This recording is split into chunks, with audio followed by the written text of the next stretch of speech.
Thanks for joining us. I'm Devan Lutz. And I'm Zach Herring. According to the U.S. Department of Justice, 18% of adult women have been raped during their lifetime.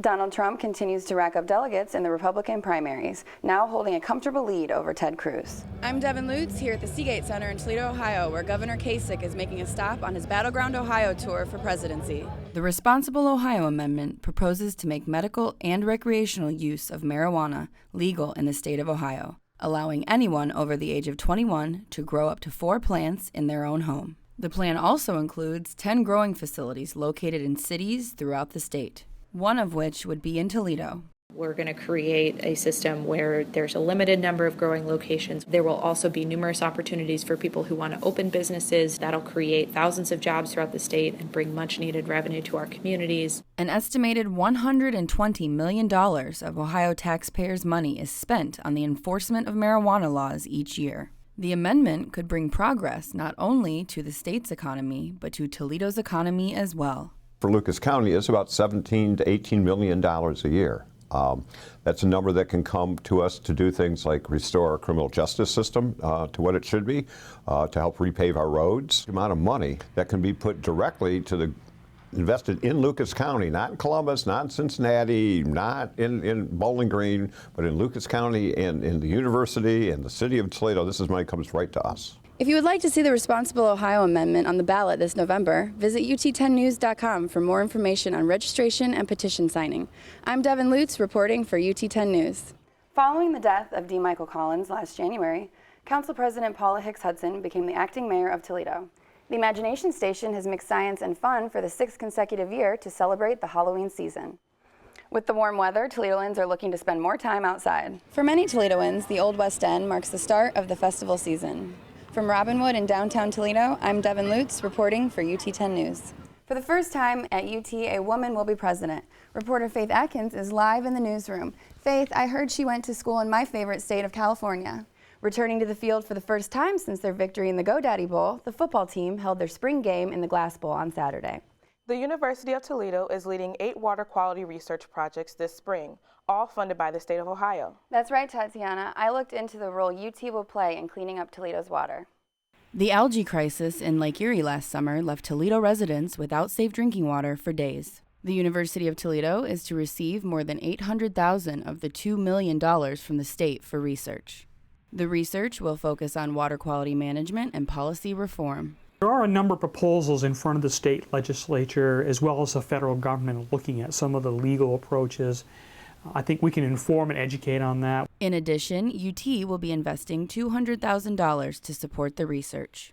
Dr. Jason Huntley is one of the professors who will receive funding to study the algal blooms in the city's water. Studying how phosphorus and nitrogen get into Lake Erie, to working with farmers to kind of build retention ponds, to the projects like what we're doing, trying to understand how that directly affects human health or how we can control the toxin in the water supply.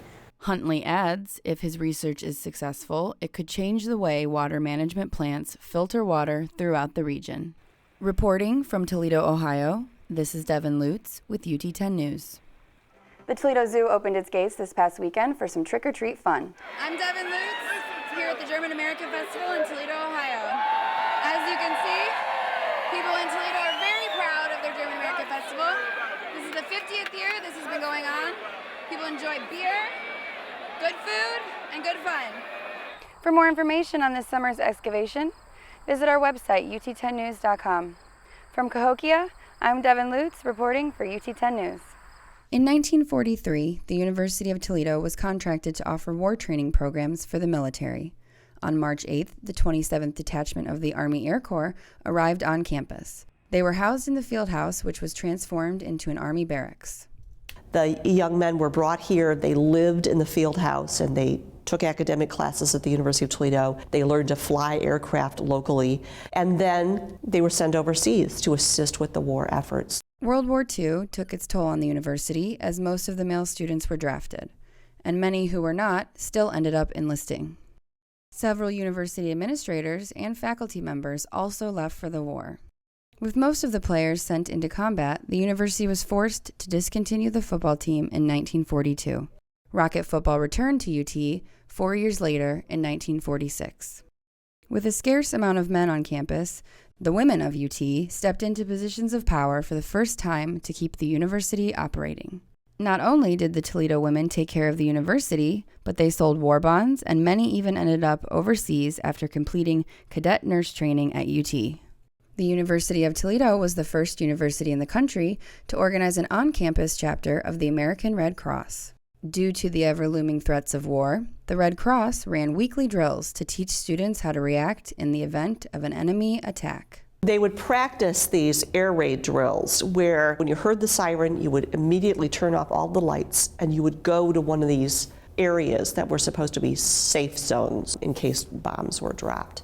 The U.S. Department of Defense stocked the university's underground utility tunnels with emergency survival supplies, which still remain there today as a reminder of UT's heroic past. While students today are worried about exams, students during World War II and the Cold War were worried about air raids.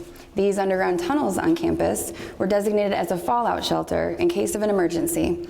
I'm Devan Lutz reporting for UT 10 News.